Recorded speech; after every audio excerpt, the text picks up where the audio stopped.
षट्द्रव्य गुण पर्याय और प्रमाण का, जड़ कर्म चेतन बंध कारू कर्म के अवसान का, कह कर स्वरूप यथार्थ जग का जो किया उपकार है, उसके लिए जिन वाणी माँ को वंदना शत बार है, वंदना शत बार है, वंदना शत बार है।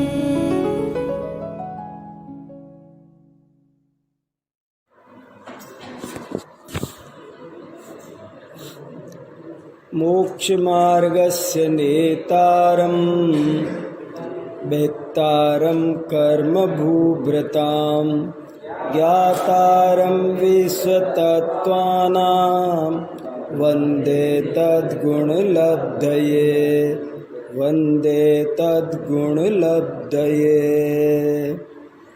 जो मोक्ष मार्ग के नेता हैं, कर्म पर्वतों के भेदता हैं और सर्व तत्वों के ज्ञाता हैं, उन वीतराग सर्वज्ञ एवं हितोपदेशी जिनेंद्र भगवान को मैं उनके इन्हीं उत्तम गुणों की प्राप्ति के लिए भक्तिपूर्वक प्रणाम करता हूँ।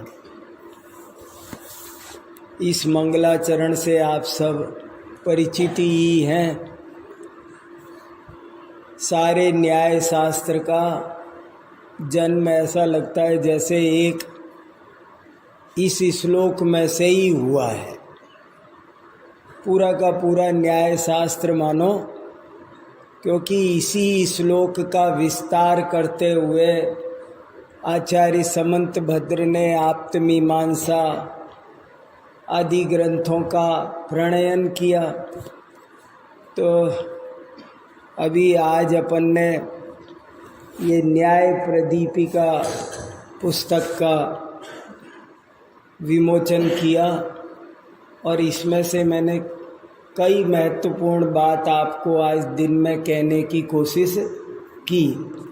मैं अभी भी 2-4 महत्वपूर्ण बातें और इसकी कहना चाहता हूँ। देखो, न्याय शास्त्र एक बहुत ही उपयोगी विषय है और वो कठिन नहीं है, सरस है, सरल है। ऐसा जब आप समझोगे तो आपका बहुत इसमें मन लगेगा। अभी आपको उसकी प्रकृति पता नहीं है, इसलिए कठिन लगता है। जैसे जिनवाणी 4 अनुयोगों में बटी हुई है, प्रथमान योग, कर्णान योग, चरणान योग और द्रव्यान। इसके बाद फिर इन अनुयोगों में और अवान्तर भेद है। जैसे प्रथमान योग भी कई तरह का होता है, पुराण, चरित, कथा, आख्यायिका। प्रथमान योग के भी बहुत सारे उपभेद है, एक सा नहीं होता है और सब में फर्क होता है। कथा काल्पनिक ज़्यादा होती है, आख्यायिका ऐतिहासिक ज़्यादा होती है, पुराण पौराणिक होते हैं, चरित महापुरुष किसी एक महापुरुष की बचपन से अंत तक जीवनी होती है। ऐसे सब में अंतर है।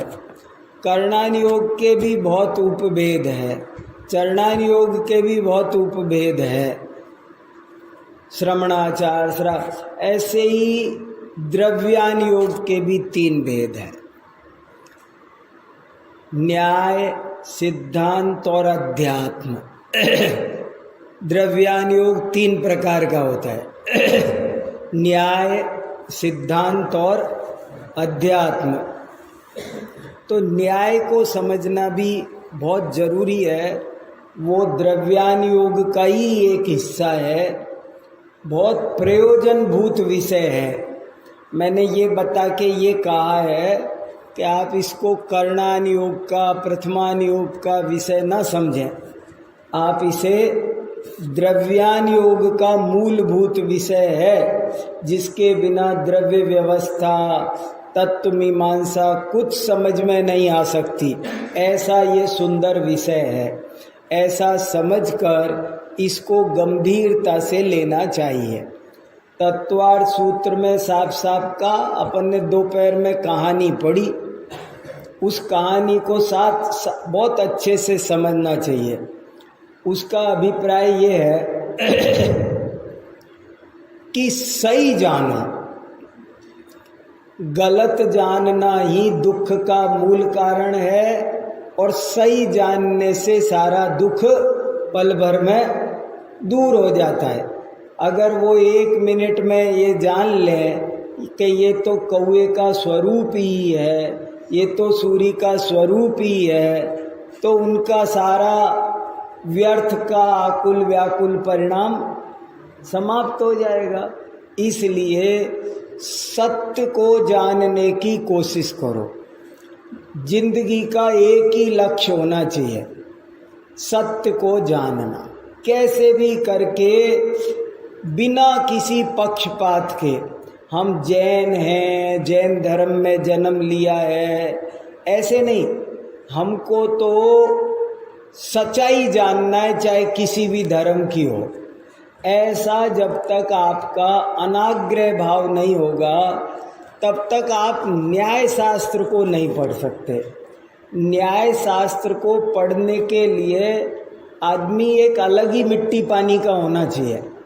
ज़्यादातर लोग सब सांप्रदायिक होते हैं, सब संकीर्ण होते हैं। जैनों में पैदा हो गए तो जैन, हिंदू में पैदा हो गए तो हिंदू, मुसलमान पैदा, जहाँ पैदा हो गए जैसा जो हिसाब बैठ गया वो सारी जिंदगी उसी में काट देते हैं। लेकिन जो न्याय पढ़ना चाहता है वो कहता है मुझे किसी से मतलब नहीं है, ये मेरी जिंदगी है और मेरी जिंदगी सत्य जानने के लिए है। तो ऐसे करके जब हम सत्य को जानने की कोशिश करेंगे तब हमारा भला होगा। ईमानदार कोशिश, सत्य को जानने की ईमानदार कोशिश को न्याय कहते हैं। न्याय की परिभाषा ही क्या है, व्युत्पत्ति क्या है? न्याय माने नीयते अनेन इति न्यायः, जो हमें वस्तु के स्वरूप के समीप ले जाए उसका नाम न्याय है। न्याय शब्द का अर्थ क्या, कि जो हमें वस्तु के स्वरूप के पास ले जाए। नितराम ईयन्ते गम्यन्ते अर्थाः अनेन इति न्यायः, जिसके द्वारा वस्तु के अर्थ पदार्थ सम्यक प्रकार से जाने जाते हैं उसका नाम न्याय है। ऐसे न्याय की परिभाषा लिखो, थोड़ी ये शब्दावली, थोड़े लक्षण ये लिखो तो न्याय में बहुत मजबूती आएगी और हम सत्य को जान पाएंगे, हम निष्पक्ष होके जान पाएंगे। देखो, कोई भी चीज सही जाननी हो तो उसमें कितनी बाधाएं हैं सही जानने में। एक तो पक्षपात, कोई भी पक्षपात वाला व्यक्ति सही बात नहीं जान सकता। जैसे किसी को ये पक्ष है अपनी जाति का, अपने धर्म का, अपने देश का, बस मेरा देश अच्छा, अब इसके आगे उनको कुछ सुनना नहीं है। मैं जिस भाषा को बोलता हूँ वो भाषा अच्छी, तो ये होता है पक्षपात। और इसी को और जमा ले तो वो हो जाता है आग्रह, दुराग्रह। पक्षपात को पकड़ लेना जबरदस्त, इसका नाम है आग्रह, दुराग्रह। आग्रही आदमी भी कभी नहीं समझता। आपने सुना होगा ना एक छोटा दृष्टांत कि एक लड़के ने कहा कि अपने दोस्तों से कहा, गुरुजी अभी पढ़ा के गए ना ये श्लोक, अगर तुम कोई भी मुझे उसका अर्थ समझा दो तो मैं तुम्हें 100 रुपये इनाम दूंगा। तो सब कहने लगे ये तो सबसे सरल है, मैं बता देता हूँ। तो किसी ने उससे कहा, उसके दोस्त ने, कि तूने ऐसी शर्त क्यों लगाई, ये श्लोक तो कोई भी बता देगा और तुझे अभी 100 रुपये देने पड़ेंगे। तो वो कहने लगा देने तो तब पड़ेंगे ना जब मैं हाँ बोलूँगा कि मेरी समझ में आ गया। मैं हाँ ही नहीं बोलूँगा। अब उसको कक्षा के सब ने समझाया कि समझ में आया और उसके आ जाता था, मगर वो क्या कहता था, नहीं मेरी तो समझ में नहीं आया भाई। अब पता है वो क्यों मना करता था, कि हाँ करते ही तो उसे 100 रुपये देने हैं। तो ये आग्रह, पक्षपात, हठ, भावुकता भी हमें चीज़ों को सही से समझने नहीं देती है। भावुकता निर्णय नहीं करने देती है। हर माँ को अपना बेटा दुबला पतला कम खाता है, कुछ खाता ही नहीं है, ऐसा लगता है। और पड़ोसी का बेटा देख वो तो कितना खाता है, वो तो बहुत अच्छा हो रहा है। अरे ये उसका मोह है, उसको ये समझ में कभी भी नहीं आएगा। तो मोह से हमारी आंखें अंधी होती है, भावुकता से हमारी, और ये हमारे अनादि काल के रोग हैं, हमारे अनादि काल के हर आदमी के रोग हैं। जैसे देखो आग्रह के लिए वो दृष्टांत सुना होगा आपने कि एक आदमी एक बनिए की दुकान पर अजवाइन खरीदने गया और 50 पैसे की अजवाइन मांगी उसने। तो बनिए ने अजवाइन तोली तो अजवाइन की तरफ इधर 50 पैसे का सिक्का कम करना था वजन के रूप में, 10 ग्राम कम तोलनी थी। तो वो तोल के उसने उसको गलती से सिक्का भी दे दिया और अजवाइन भी दे दी। अब वो घर लेके चला गया। अब घर ले जाके वो आदमी सोचता है मैंने 50 पैसे की अजवाइन खरीदी थी और अजवाइन भी आ गई और सिक्का भी आ गया, मेरे तो मुफ्त में अजवाइन पड़ गई। लेकिन तुरंत वो सोचता है कि नहीं, वो बनिया बहुत चालाक है, वो हमेशा दूसरों को ठगता है, कभी खुद ठगने में नहीं आता है, उसको कोई नहीं ठग सकता, वही दूसरों को ठगता है। तो इसमें भी कुछ ना कुछ गड़बड़ होनी चाहिए। और फिर कहता है ओ हाँ समझ में आ गया, उसने ना इसमें अजवाइन में ये सिक्का रख के तोली थी ना, तो इतनी उसने कम तोल दी, ठग लिया मेरे को। इतनी साफ बात है कि अठन्नी भी मेरे पास आ गई और अजवाइन भी आ गई। लेकिन वो ग्राहक क्या सोच रहा है, अभी भी बनिया नहीं लुटा है, मैं ही लुटाऊं, बनिया तो लुट ही नहीं सकता। तो इसको कहते हैं हठ। ये बहुत बड़े बड़े दोष है। समंत भद्र महाराज ने लिखा तुमको सुखी होना हो तो एक ही उपाय है, स्वदोष शांत्या विहितात्म शांति। अपने दोषों को मिटाकर सुखी हो सकते हो, अपने दोषों को मिटाकर, छुपाकर नहीं।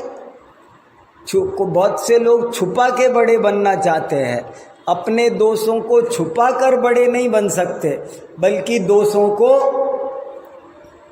मिटाकर बड़े बन सकते हो। तो इसलिए हमको आपको इन दोषों को समझना चाहिए। भावुकता, पक्षपात, दुराग्रह, पूर्वाग्रह, हठ, अंधविश्वास, ये सब हमको सही बात समझने नहीं देते। और जो कर रहे हैं भेड़ चाल भी, अंधानुकरण भी एक दोष है। अंधानुकरण भी एक बड़ा दोष है। सब जो कपड़े पहनेंगे मुझे वो पहनूंगा, जो सब करेंगे मैं तो वो करूँगा। अरे सब क्या करेंगे, सब कुएं में गिरेंगे, मैं भी कुएं में गिरूंगा। तो इसको कहते अंधानुकरण, भेड़ चाल। ये बड़े भारी दोष हैं और न्याय हमको इससे बचाता है। देखो एक और दृष्टांत दूं कि जैसे समझ लो अभी मुझे ट्रेन पे जाना है और मान लो ट्रेन का टाइम है 9 बजे और 9 बजे में मैं 10 मिनट लेट हो रहा हूँ। तो मैं क्या चाहता हूँ, ट्रेन भी 10 मिनट लेट हो जाए। मैं क्यों चाहता हूँ 10 मिनट लेट हो जाए? क्योंकि मैं लेट हो रहा हूँ ना, तो मैं चाहता हूँ ट्रेन टाइम से ना चल जाए, 10 मिनट लेट होनी चाहिए। आधा घंटा लेट हूँ तो, अगर मैं आधा घंटा लेट हूँ तो क्या सोचता हूँ, ट्रेन आधा घंटे लेट चलनी चाहिए।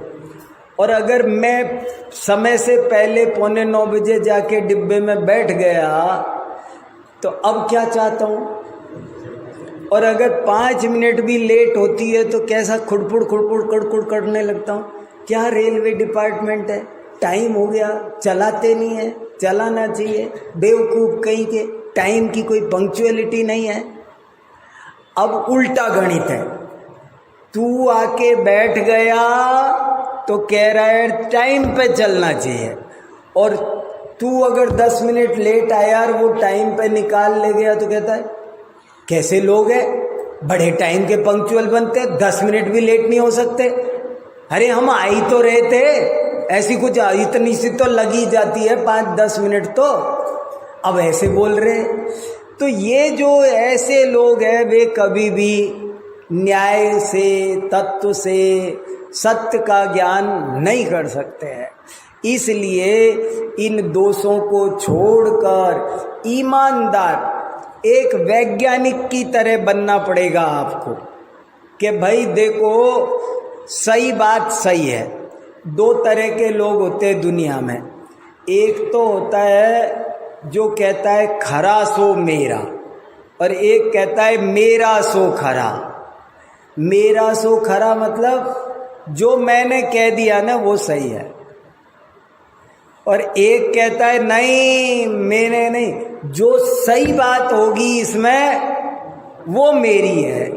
तो ऐसे जैन दर्शन एक बहुत परीक्षा प्रधानी दर्शन है, और इसलिए यहाँ पर न्याय शास्त्र बहुत ज़्यादा विकसित हुआ है। वो न्याय शास्त्र यदि हम समझ लें तो हमको सचमुच में सम्यक दर्शन की प्राप्ति हो सकती है। हमको जन्म जन्म में कई बार, इस जन्म में भी 50 साल हो जाते हैं पूजा पाठ स्वाध्याय करते करते, लेकिन हमको तत्व ज्ञान की प्राप्ति नहीं होती है। क्यों? क्योंकि हमारे मन में न्याय नहीं बैठा होता है। हम ऐसे ही रूढ़ीवाद भी बहुत बड़ा दोष है। कोई रूढ़ी चल रही है तो वो भी दोष है। तो कितने दोष हैं, इन दोषों से हमको बचना चाहिए। लोभ, लालच, प्रलोभन ये भी बड़ा भारी दोष है। कपट ये भी बड़ा भारी दोष है। अहंकार भी बहुत बड़ा दोष है। वो भी समझने नहीं देता बात को। वो कहता है वाह ऐसे कैसे, मेरी बात कौन काट सकता है, जानते नहीं मैं कौन हूँ। अरे भैया, तो ये सब दोष छोड़ने जो तैयार होता है वो न्याय शास्त्र को पढ़ने का सच्चा पात्र होता है। तो देखो इसमें मैंने एक लेख ये भी लिखा है, बहुत सारे लेख हैं, सब छोटे छोटे सरल सरल कई है। आप पढ़ोगे तभी आपको असली लाभ होगा मेरे बताने से। मैं तो ऐसे ही थोड़ा थोड़ा दिखा रहा हूँ, झांकी प्रदर्शनी झलक, पर इसको पढ़ने से पता चलेगा। देखो एक लिखा कि न्याय शास्त्र कैसे फायदा पहुंचाता है, आखिर फायदा पहुंचाता कैसे है। तो इसमें लिखा कि देखो न्याय शास्त्र क्या काम करता है, काम क्या करता है। तो लिखा कि हमारी 3 दिक्कतें हैं बड़ी अनादिकाल से हर एक जीव की। सत्य को समझने में कितनी बाधाएं हैं? 3 बाधाएं अनादिकाल से हमारे पास, और न्याय उन 3 बाधाओं को दूर करता है। देखो, पहली बाधा क्या है कि वस्तु का स्वरूप बहुत जटिल है, अनेकांतात्मक है, वो कहने में नहीं आता है। वहाँ नित्यता भी है, अनित्यता भी है, वहाँ बहुत कुछ है। वस्तु अनंत धर्मात्मक है, इसलिए वो कहने में नहीं आता। पहली प्रॉब्लम तो ये है कि कोई समझाने वाला, हम आपको कुछ भी कहते हैं आप लचक खा जाते हो, जो कहें उधर झुक जाते हो, और दूसरा पहलू अछूता रह जाता है। तो न्याय शास्त्र को, सत्य को समझने में सबसे पहली बाधा तो क्या है कि हम अनंत धर्मात्मक वस्तु है। वस्तु ही जटिल है ना, वस्तु में अनंत धर्म है। अब जैसे कोई पूछे कि हमको स्वाध्याय करना चाहिए कि नहीं, अब हम क्या जवाब दें एकदम से? तीर्थ यात्रा करनी चाहिए कि नहीं, प्रक्षाल करना चाहिए कि नहीं, क्या बोले? मैंने बताया ना आपको कि मान लो कोई मेरे से पूछे मुनि महाराज को आहार दान देना चाहिए कि नहीं, तो क्या जवाब दूं मैं? देना चाहिए पक्का, चाहे उनका आज उपवास हो। अगर महाराज जी ने आज उपवास कर रखा हो तो तुम उनके पास जाना, कहना देखो महाराज जी मेरे नियम हैं, मैं रोज आहार देता हूँ और मैं कुछ नहीं जानता, आपको आज लेना पड़ेगा। मेरे को पंडित जी ने कहा है महाराज जी को आहार देना चाहिए, महाराज जी आए हुए हों तो उनको बिना आहार के नहीं रहने देना चाहिए, मैं तो देऊँगा। तो क्या क्या देना चाहिए? अरे भैया बहुत सारी बातें होती है। वस्तु, आप पहला पॉइंट ये समझो कि कोई भी बात कभी भी कहने में आती, जैसी है वैसी कहने में आती नहीं है। मैं गोरा हूँ कि काला, लंबा हूँ कि ठिगना, मोटा हूँ कि पतला, ज्ञानी हूँ कि अज्ञानी, मैं रंग हूँ कि अमीर, क्या बोलो? क्या बोलो? कुछ नहीं बोल सकते। तो वस्तु में परस्पर विरोधी अनंत धर्म रहते हैं और वो कहने में नहीं आते हैं। The first big problem is this. सबसे बड़ी प्रॉब्लम तो ये है, कहें क्या, क्या बोले बताओ? अब हम कुछ भी बात कहते हैं, गुरु पूर्णिमा पर बोले, वेदांत पर बोले, कहने में ही नहीं आता। इधर भी है, इधर भी है, सभी बातें उस वस्तु के दोनों पक्ष सही होते हैं, एक पक्ष सही होता नहीं है। सम्मेद शिखर पूर्व में है कि पश्चिम में, उत्तर में कि दक्षिण में, क्या बताए बताओ? को दूर है कि पास है? अरे किसकी अपेक्षा पूछ रहे हो? सब झंझट है बहुत सारे। इसलिए एक ही चीज में परस्पर विरोधी अनंत धर्म रहते हैं और वे वाणी से कहे नहीं जा सकते हैं। सबसे पहली बाधा तो ये है, सत्य का ज्ञान कैसे कराए। अब मैं क्या हूँ? पिता हूँ कि पुत्र हूँ, मामा हूँ कि भांजा, चाचा हूँ कि भतीजा, क्या हूँ मैं? क्या बताए? तो एक तो पहली बड़ी बाधा, देखो मैंने लिखा 3 बड़ी बाधा है। सत्य को जानना बहुत, देखो मैंने क्या बोला, आप समझ लोगे तो बहुत आनंद आएगा। मैं बहुत मन लगा के बात बता रहा हूँ। सत्य, पहला पॉइंट, सत्य को जानना जरूरी है। सत्य को जाने बिना आज तक कोई सुखी हुआ नहीं और भविष्य में भी कोई कभी होगा नहीं। सत्य जानना कंपलसरी है। सत्य के श्रद्धान का नाम सम्यक दर्शन है, सत्य के ज्ञान का नाम सम्यक ज्ञान है। ऐसे ऐसे नहीं लिखा कि जैन धर्म के ज्ञान का नाम सम्यक ज्ञान है, सत्य का ज्ञान। तो पहली बात तो मैंने आपको ये बताई कि सत्य को जानना जरूरी है। दूसरी बात मैंने बताई कि सत्य को जानने जब निकलो, पहली बात तो कोई सत्य जानने निकलता नहीं, उसमें बहुत अड़ंगे हैं, बहुत बाधाएं हैं, ये अनादिकाल से रोग लगे हुए हैं हमको, वही हमको नहीं जानने देते। और सब दुनिया के और लोग भी उसी को कूटते रहते हैं कि नहीं नहीं नहीं नहीं, तुम तो है ना अपने ही में करो सब कुछ, तो वो भी दिक्कत आती है। और कदाचित कोई निकले तो उसको पहली बाधा क्या आती है कि वस्तु का स्वरूप अत्यंत जटिल है, अनंत धर्मात्मक है, कहने में नहीं आता है, कहें तो कैसे कहें, पहली प्रॉब्लम। दूसरी प्रॉब्लम क्या? दूसरी प्रॉब्लम यहाँ है।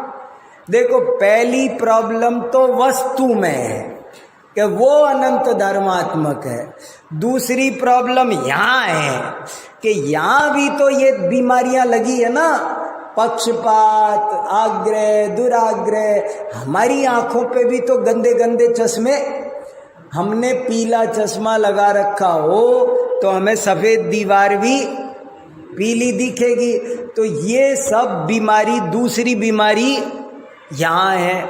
और तीसरी बीमारी लोक में है, प्रतिपादन करताओं में। दुनिया में सब ढेर सारे धर्म हैं, संप्रदाय है, आप्त हैं, सब अपने आप को सही कहते हैं और रोज दिन पर दिन ये धर्म संप्रदाय और ज़्यादा बढ़ते जा रहे हैं। तो तत्व की प्राप्ति करना इसलिए भी, वक्ता एक ही हो दुनिया में सच्चा, आपते ही हो, आपताभास नहीं होते हों तो भी काम सरल हो जाए, लेकिन वैसा भी तो नहीं है। दुनिया बाजार में नकली माल मिलता ही नहीं हो तो भी तो बढ़िया है ना। जौहरी बाजार में नकली हीरे मिलते ही नहीं होते, ठगाओगे कहाँ से?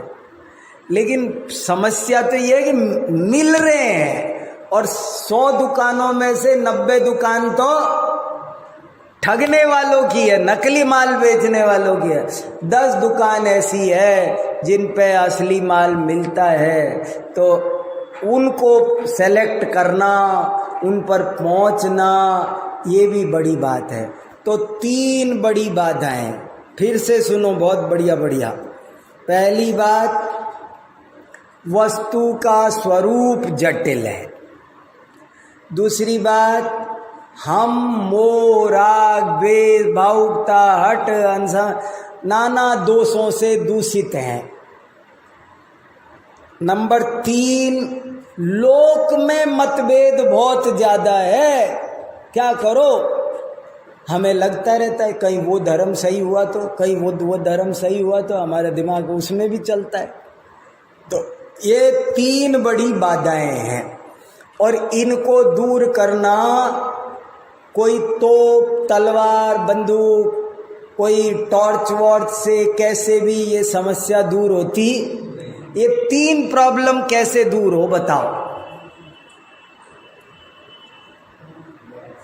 एक ही तरीका है और वो है न्याय, न्याय, न्याय। न्याय से ही न्याय आपको प्रमाण न्याय का तरीका सिखाता है, कट एंड पेस्ट करना सिखाता है कि वस्तु के एक एक धर्म को सीख लो, फिर उनको जोड़ दो, स्यात लगा दो, ये नित्य कहा, इसने अनित्य कहा, अब जोड़ो, अब प्रमाण बनाओ, अब नए बनाओ, ये नए कथन है, ये प्रमाण कथन है। ऐसे करके एक तो हमको न्याय देता है प्रमाण नयात्मक शैली, जिसके कारण हम सत्य को आसानी से डिवाइड कर करके, एनालिसिस कर करके, उसको कटते हुए भी अखंड खंड खंड करके भी अखंड रख लेते हैं। उसको अगर हम अखंड रखते हैं तो समझ में नहीं आती है, खंड खंड कर देते हैं तो हम खंड खंड समझ लेते हैं। लेकिन वो खंड भी हो जाए और अखंड भी बना रहे, ऐसी दर्जी जैसी कला। दर्जी कपड़े को काटता भी है मगर फटने भी नहीं देता, वो उसको सिलता भी है। तो ऐसे काटना और जोड़ना, जोड़ना और तोड़ना, ये कला सिखाता है, वो है न्याय शास्त्र। तो ये बहुत बड़ी विद्या है ये। इसने इस काम के लिए न्याय शास्त्र ने अनेकांत और स्यादवाद का आविष्कार किया, जिस पे मैं सैकड़ों घंटे बोल चुका हूं अभी, कि क्या वस्तु का धर्म है। अनंत धर्मात्मक वस्तु होते, तुम लड़ते रहो पूर्व है कि पश्चिम है, लेकिन न्याय शास्त्र समाधान कर देगा कि इसकी अपेक्षा पूर्व है, इसकी अपेक्षा दूर, इसकी अपेक्षा पास। तो ऐसे न्याय शास्त्र सारे अनंत धर्मों को समझने की सुंदर कला सिखा देता है, पहली बात। दूसरी बात, न्याय शास्त्र हमको मोह राग द्वेष हट पक्षपात रहते हुए भी उनसे उठने की कला सिखा देता है। रहते हुए भी, जैसे ट्रेन लेट हो रही है या मैं लेट हो रहा हूं और कुछ विचार आ रहा है, मान लो मैं लेट हो रहा हूं, मुझे विचार आ रहा है कि काश ट्रेन लेट हो जाए थोड़ी, लेकिन मुझे मेरी न्याय शास्त्र मुझे ये सिखाएगा कि ये तो मुझे मेरी वजह से लग रहा है, वास्तव में ऐसा कुछ है नहीं, होना नहीं चाहिए। काम सब समय पर ही होना चाहिए, चाहे मेरा नुकसान हो या आज मुझे लग रहा है कि ट्रेन लेट होनी चाहिए, लेकिन जिस दिन मैं जल्दी बैठूंगा उस दिन तो ये तो मेरी गलत आदत है, मुझे मेरी आदत चेंज करनी चाहिए। तो न्याय शास्त्र आपको सुधरने का मौका देता है, आपको बताता है कि तुम गलत सोच रहे हो। एक माँ को बता देगा कि देख तुझे लग रहा है कि तेरा बेटा कमजोर है, लेकिन ऐसा कुछ नहीं है, ये तेरी आंखों पर ममता की पट्टी चढ़ी है। पीलिया होते हुए भी जो रोगी ये जानता है कि मुझे पीलिया हुआ है, वो दीवार पीली दिखते हुए भी ये नहीं मानता है कि दीवार पीली है। वो कहता है वो कुछ नहीं है, वो तो मुझे दिख रही है, मैं बस चश्मा मेरा चश्मा हरा है ना, इसलिए मुझे सब हरा दिख रहा है। अब जैसे मान लो मुझे देखा, अरे हरा कुर्ता क्यों पहन रखा है? मैंने तो नहीं हरा पहन रखा। अरे तो मैं कह रहा हूं ना, अच्छा वो मैं आज हरा चश्मा लगा के आ गया, तो मेरे चश्मे के कारण ये भ्रम हो रहा है, वास्तव में ऐसा नहीं है। ये बात हमको कौन सिखाता है? न्याय सिखाता है। तो दूसरी प्रॉब्लम ऐसे सुलझा देता है। तीसरी प्रॉब्लम कैसे सुलझाता है कि लोक में मतभेद बहुत होने दो। वो कहता है कितने भी मतभेद हो, बाजार में नकली सोना कितना भी बिकता हो, जिसके पास कसौटी पत्थर हो वो क्या करे? उसे कोई डर नहीं है ऐसे ही न्याय जिसके पास है वो कोई भी बोले, लेकिन वो सबकी परीक्षा करने की सुंदर कला सीख जाता है, इसलिए वो इस समस्या से भी मुक्ति पा लेता है। तो इस तरह न्याय शास्त्र क्यों बहुत अच्छा है, क्या क्या हमारी बाधाएं दूर करता है, ये सब आप पढ़ोगे तब जाके तराजू की तरह, हीरे की तराजू की तरह ये समस्या का समाधान करता है। और एक और बढ़िया लेख है, उसकी ओर आपका ध्यान आकर्षित करके बात पूरी करूंगा। बहुत सुंदर लेख है, देखो। एक मैंने लेख इसके परिशिष्ट में लिखा है आखिर में, और मुझे कोई कहे ना, कोई विद्यार्थी कभी मुझसे ये कहे कि आप हमको 10 मिनट में अच्छा विद्वान बनने की कला बता दो, क्या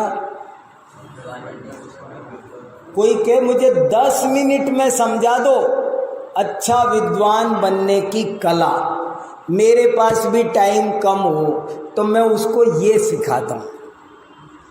और मेरा ये मानना है कि कोई 20 साल भी मेहनत करे और मैं जो ये बात बता रहा हूँ ये 1 साल करे, तो वो इस तरीके से 20 साल वाले से भी बड़ा विद्वान बन जाएगा। 20 साल पढ़ो अपने ढंग से, और मैं एक ढंग सिखा रहा हूँ आज आपको, इस ढंग से पढ़ो तो 1 साल में 20 साल से ज़्यादा का फायदा।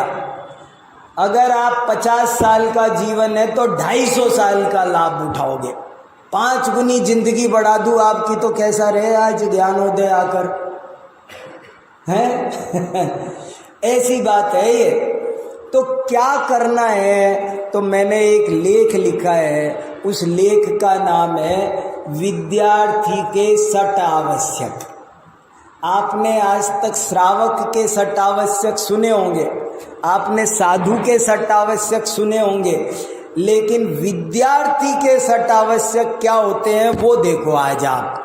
मैंने श्लोक लिखा है और मैं इस पर बहुत देर बोलता हूँ, घंटों, लेकिन आज शॉर्ट में आपको बता रहा हूँ।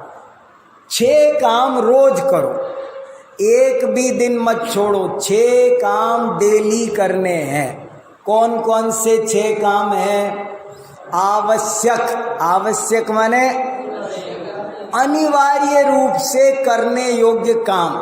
6 काम आपको करने, चाहे 2 ही मिनट करो, लेकिन रोज करने हैं। तो क्या क्या करना है? वाचनम श्रवणम भक्त्या स्मरणम प्रच्छनम पुनः लेखनम पाठनं चापि षट्कर्माणि दिने दिने। सुना दिया था क्या आपको? हाँ, ठीक है। ये 6 काम रोज करो। मैंने जानबूझ के इसके अंत में जोड़ा ये कि देखो, नंबर 1, पढ़ना जरूर चाहिए। कितने ही लोग पढ़ते नहीं है, क्लास में सुन लेते, बस सुनते सुनते हैं, खुद नहीं पढ़ते। अरे खुद का पढ़े बिना बात नहीं बनती, इसलिए पढ़ना। और पढ़ते ही पढ़ते हैं, कोई सुनते नहीं है। सुनना भी जरूरी है और पढ़ना भी जरूरी है। तो 2 काम रोज होना चाहिए, पढ़ना भी और सुनना भी, और बड़े तरीके से, वैज्ञानिक ढंग से, सिस्टेमेटिक ढंग से जितना हो सके उतना करना चाहिए। तीसरा, स्मरणम।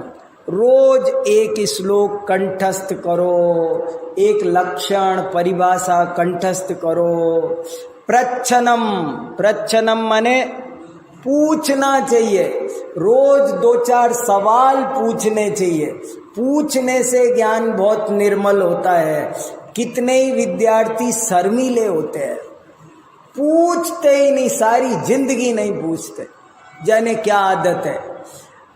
खूब पूछना चाहिए, आता हो तब भी पूछना चाहिए, क्या पता नई बात क्या निकल के आएगी। इसलिए पूछना जरूरी है और कंठस्थ करना जरूरी है। रोज 5 मीनिंग, एक श्लोक कुछ कंठस्थ करना जरूरी है। और चौथा है लेखनम। लेखनम माने रोज एक पेज, आधा पेज, अरे 2 लाइन लिखो, मगर लिखना जरूरी है। जो लिखेगा नहीं वो पिछड़ जाएगा। अपनी तरफ से लिखो, कविता, कहानी, निबंध लिखो, कुछ लिखो, श्लोक बनाओ, लेख लिखो, कुछ करो, कुछ नहीं तो डायरी लिखो, पर लिखो। बिना लिखे नहीं रहना चाहिए। बहुत से लोग लिखते नहीं हैं, ये भी गंदी आदत है। तो लिखना भी बहुत जरूरी है। और पाठनम, और किसी न किसी को, अपने मित्र को ही सही पर पढ़ाओ जरूर। ये 6 काम जो करेगा, कौन कौन? पढ़ना, सुनना, कंठस्थ करना, पूछना, लिखना और पढ़ाना। ये 6 काम जो रोज करेगा, 1 साल का नियम ले लो कि मैं 1 साल ये 6 काम रोज करूंगा। आपको 1 साल में 20 साल जितना फायदा होगा, ये मैं अपने अनुभव से बता रहा हूँ। मैंने बहुतों को कर करके देखा है। तो इसलिए ये सब पढ़ो और अच्छे से इन सब चीज़ों की तैयारी करो, तो सब आपको बहुत फायदा होगा और बहुत अच्छे विद्वान बनोगे। अभी तो अब आपकी परीक्षाएं भी आ रही है, आप सब लोग उसकी तैयारी में भी व्यस्त हैं, इसलिए और ज़्यादा नहीं बोलता हूँ। इतना ही कह के अपनी बात पूरी करता हूँ। आपको किसी को कोई प्रश्न हो और पूछने का मन हो, एक आधा प्रश्न, तो पूछ लो। किसी को कोई बात कहना हो तो कहो, पूछना है तो पूछो।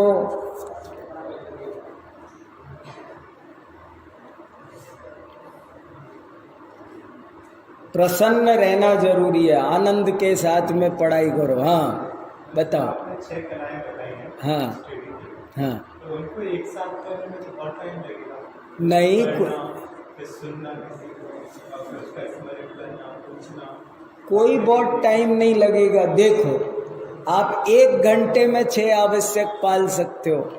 आपको पालना है, आप 10 मिनट पढ़ो, 10 मिनट लिखो, 15 मिनट पढ़ाओ, 5 मिनट याद करो, 5 मिनट चर्चा करो, प्रश्न पूछो।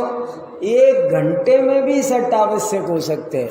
1 दिन तो बहुत बड़ा है। प्रत्येक चीज से जो पढ़ते हैं ना, तो उनको किसी तरीके से पढ़ेंगे तो बहुत समय लगेगा।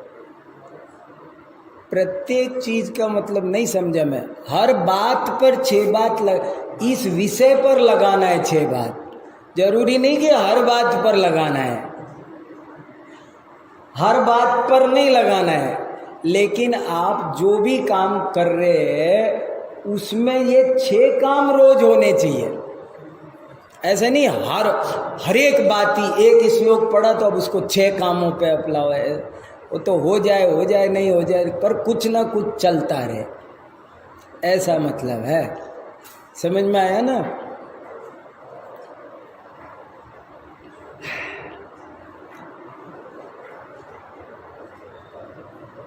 खूब बढ़िया रहा, आनंद रहा, बढ़िया।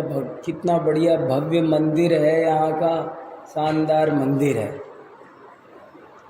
सब बच्चे बहुत अच्छे हैं, सबका स्वभाव, सब सेवा भावी, सब बहुत बढ़िया। खूब उन्नति करो, और सच्ची उन्नति ज्ञान आराधना करने का नाम है। सच्ची उन्नति न्याय शास्त्र समझने का नाम है। परीक्षा करना, हिताहित का विवेक करना ही उन्नति है, और कोई उन्नति नहीं है। अब देखो, ये पूछने करने से कितने प्रश्नोत्तर करने की कला आनी चाहिए। कोई प्रश्न पूछे तो उसको क्या उत्तर देना। अभी किसी ने कहा कि भाई, हमारा एक दोस्त कहता है कि वेदांत धर्म में से ही निकला है जैन धर्म। तो हमने कहा उससे पूछो कि जब निकला है तो तुम इसकी निंदा विरोध क्यों करते हो? भाई एक ने कहा कि हमारे धर्म में से ही तुम्हारा धर्म निकला है। हमने कहा भाई अब उससे ये मत कहो नहीं निकला है, नहीं निकला, तुम लड़ने लग जाते हो। उसने कहा उसकी बात को वही किया। कई बार उत्तर नहीं दिया जाता है, प्रति प्रश्न पूछा जाता है, वो बहुत बड़ा उत्तर होता है।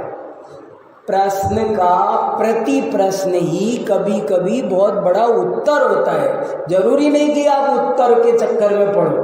वो कह रहा है कि हमारे धर्म में से तुम्हारा धर्म निकला है। अच्छा तो फिर आप विरोध क्यों करते हो? बोले वेदांत में से निकला है। तो मैंने कहा वेदांत के आचार्यों ने फिर जैन धर्म का खंडन क्यों किया? ये तो अपना ही खंडन हो गया। तुम्हारे में से निकला है ना, और तुम इसका खंडन कर रहे हो, तो किसका खंडन हुआ? ये तो तुम्हारा हो गया। अब तुम दो तरफा बात मत करो, एक बात बोलो। तुम्हारे में से निकला है क्या? निकला है तो खंडन मत करो। खंडन करते हो तो ये मत बोलो निकला है, बोलो अलग है।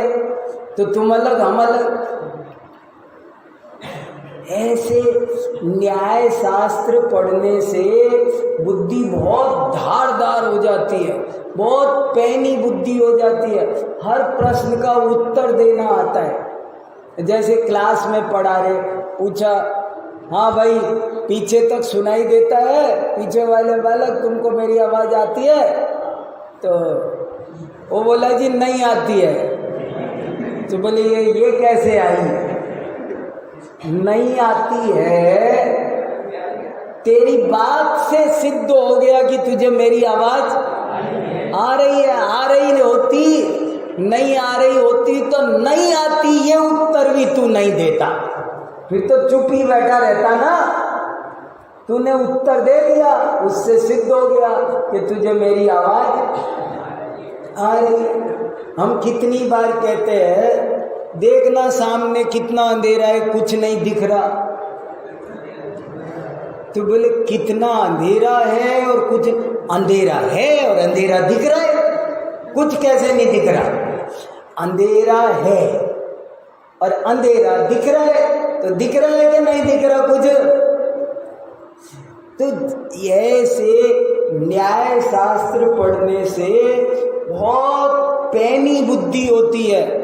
हम चीज़ों को ढंग से समझने लगते हैं। बात बात पर गुस्सा करना, उत्तेजना रखना, ये सब छोड़ देते हैं। हम मतभेद हो तो भी शांति से रह सकते हैं। सबके विचार अलग अलग है, हम क्या करें? तो ऐसे एक बहुत सुंदर समाज की रचना होती है। इसलिए आप सब आज न्याय प्रदीपिका का आपने विमोचन किया, बहुत बढ़िया दिन है। आप सबकी न्याय शास्त्र में रुचि हो, गति हो, और न्याय शास्त्र के निमित्त से आप सत्य को जानो, मानो, सत्य का आचरण करके परम सुखी हो जाओ। इसी मंगल कामना के साथ मैं मेरी बात पूरी करता हूँ। बहुत अच्छा।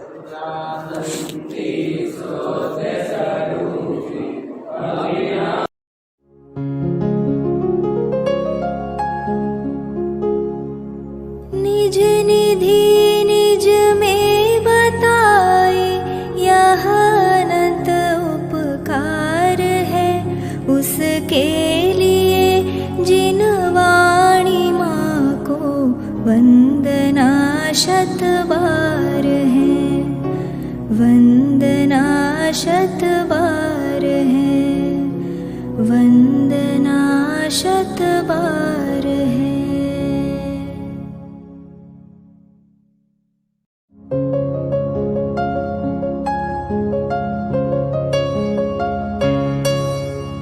हे जिन वाणी भारती तो ही जपो दिन रैन, जो तेरी शरणा गहे सो पावे सुख चैन। जा वाणी के ज्ञान ते सूझे लोकालोक, सो वाणी मस्तक नवो सदा देत हो ढोक, सदा देत हो ढोक।